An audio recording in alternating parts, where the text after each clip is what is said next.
V souvislosti s tématem UFO se názory rozcházejí. Musíme v skutku zjistit, že zde máme co dočinění převážně s otázkami víry. Pro mnohé je velmi obtížné rozloučit se s představami, které si už o něčem jednou udělali. Jsou lidé, kteří celou problematiku UFO považují za naprostý nesmysl, sloužící jen k tomu, aby si pár autorů a nakladatelství namastilo kapsy, a pochybují o rozumu těch, kteří se jí blíže zabývají. Pak jsou tací, pro které je už vzdálené mrňavé světelko na obloze, které může být čímkoliv vzrušujícím pozorováním UFO.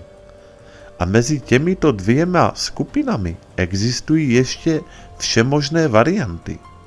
Někteří se domnívají, že všechna UFO jsou jednoznačně mimozemského původu, jiní se domnívají, že všechna UFO jsou pozemského původu a jejich původ je třeba hledat v tajných vojenských technologiích nebo u neznámých bytostí, které žijí v skrytu v dutinách vnitru země. Každý se snaží vbudovat veškeré nové informace do systému své víry a je obtížné vysvětlit mu, že by to mohlo znamenat něco jiného, než to, v co už stejně věří. Předpokládali bychom samozřejmě, že ti, kteří nám vládnou, by nám určitě řekli, kdyby existovalo něco, co se týká celého lidstva, a mnoho lidí čeká na oficiální prohlášení. Nedávno v skutku k čemu si takovému došlo na tiskové konferenci ve Washingtonu DC, o čemž se však sdělovací prostředky zmínily jen ojediněle. Později se k tomuto ještě vrátím. Jelikož hromadné sdělovací prostředky téměř nikdy nepodávají zprávy o UFO, nebo jen se schovívavým úsměvem, věří masy také, že existují, jelikož náš svobodný tisk by se přece chopil každé pravdy a objektivně by ji zprostředkoval. Tak není většině lidí znám materiál, sestávající se z více či méně kvalitních snímků a dokumentů, které badatelé UFO během doby shromáždili, a spousty zpráv obětí únosů nebo pozorovatelů UFO. A podle toho, k jaké víře patří, vysmáli by se i každé fotografii bez ohledu na kvalitu. Když je vidět jen světelná tečka nebo neostrý flek na obloze, říkají právem, že to může být cokoliv. Když je fotografie ostrá a ukazuje jednoznačně neznámý létající objekt, předpokládají, že to musí být podvrh. A podvrhy samozřejmě existují. V dnešní době taky není vůbec obtížné vyrobit na počítači nebo jinými trikovými technikami velmi přesvědčivé obrázky. Je tedy téměř nemožné přesvědčit o opaku někoho, kdo věří, že všechny příběhy o UFO jsou nesmysl. Dokonce i kdybych v tomto okamžiku, kdy nahrávám toto video, viděl z okna UFO, mohl bych stěží někomu zprostředkovat pravdivost toho, co jsem sám prožil, jedině, že by mi věřil. Dokonce i kdyby se mi podařilo vytáhnout z kufru rychle fotografický aparát, v němž by byl náhodou zrovna film, podařilo by se mi průměrnému člověku s průměrným širokouhlým aparátem zachytit na nejvýš pár světelných bodů, které by neukazovaly detaily, které bych dokázal rozeznat zrakem. Viděl jsem jednou UFO a mám za to, že by na to kritikové UFO pohlíželi jako na chybnou interpretaci známého létajícího objektu nebo přírodního úkazu. přesto vím, co jsem viděl.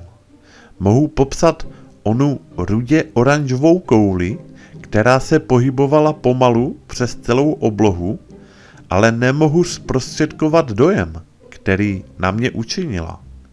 Každopádně to nebylo nic, co by se dalo spojit s nějakým mně známým úkazem nebo známou technikou.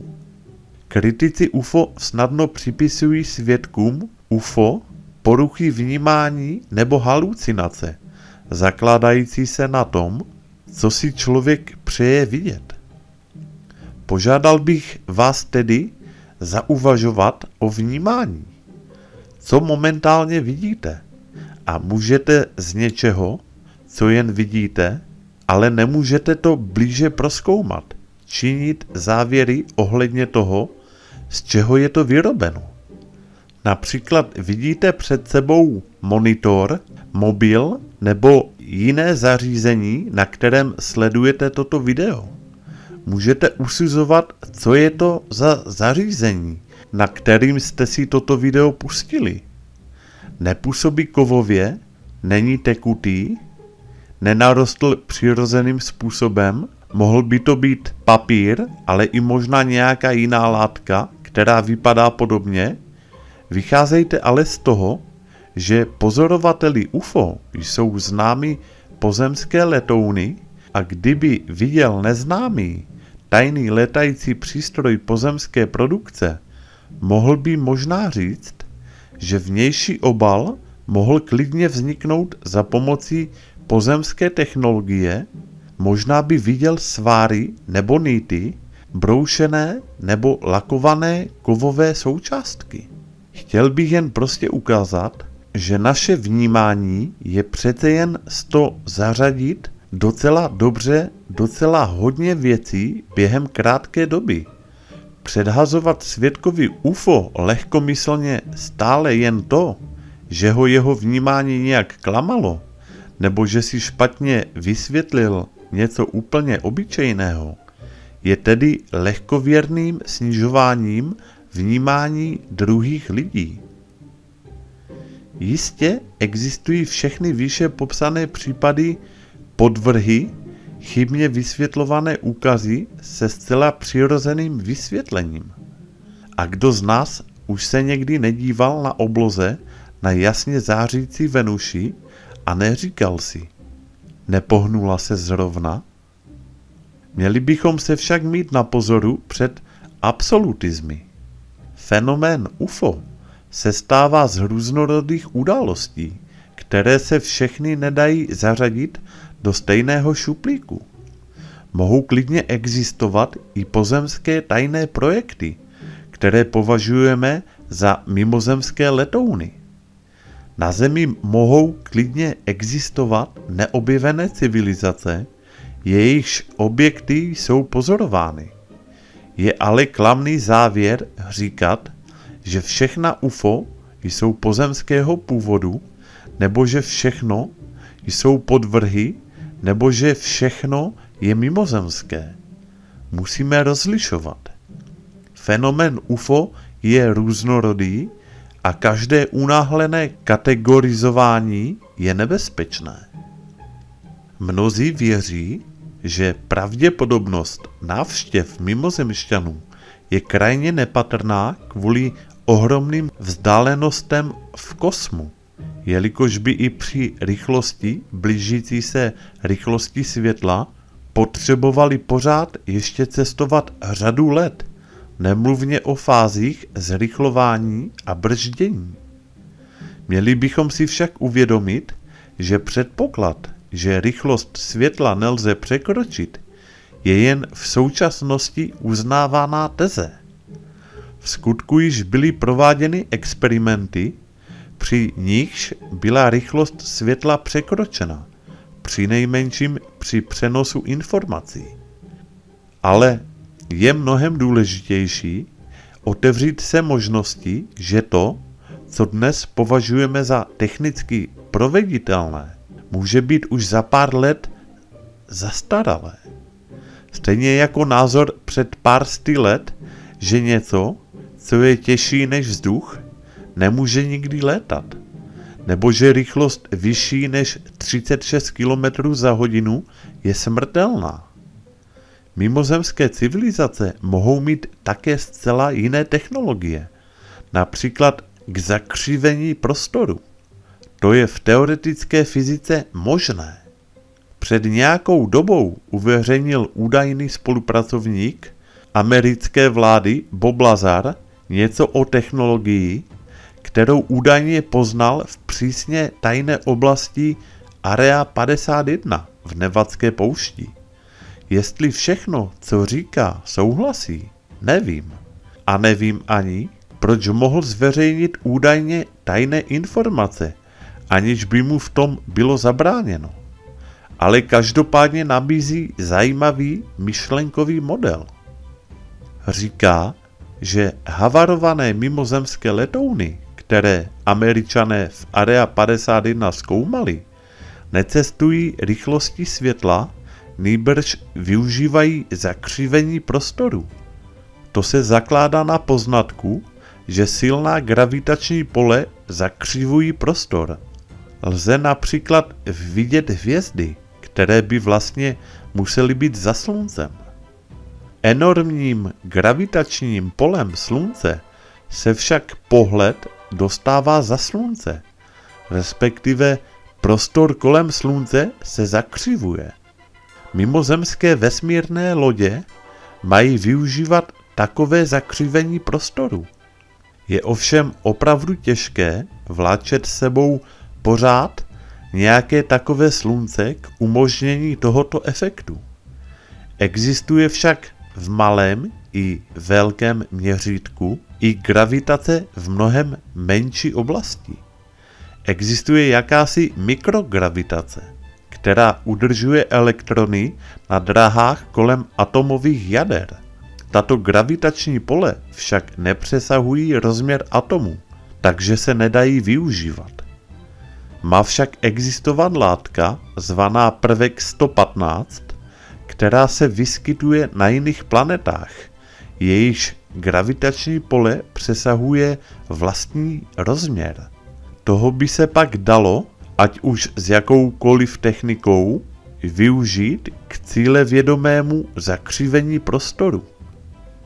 Je mnohem více výpovědí lidí, kteří tvrdí, že tajné složky vlád mají už dávno spojení s mimozemšťany a že mezi tím už i z části užívají jejich technologie. Jak už jsem řekl, předpokládalo by se, že by muselo existovat nějaké oficiální prohlášení vlád, kdyby na tom všem něco bylo. Někteří lidé se skutečně snaží o to, aby k takovému prohlášení došlo a odvážili se s tím vyjít na veřejnost. 9. května 2001 byla na tiskové konferenci ve Washingtonu DC veřejně oznámena existence UFO a mimozemských návštěvníků. Skupina, která se nazývá SETI, shromáždila 20 vysoce postavených svědků, aby před kamerami a mikrofony sdělovacích prostředků svědčili o tom, co zažili a viděli. Byli mezi nimi bývalí vojáci, agenti, piloti a další. Navíc natočila organizace na video výpovědí dalších 100 svědků. Dr. Steven Greer, iniciátor projektu, je přesvědčen, že lidstvo musí být o tomto dění informováno, jelikož se týká nás všech. Očividně jsou různé názory i uvnitř tajných struktur vlád.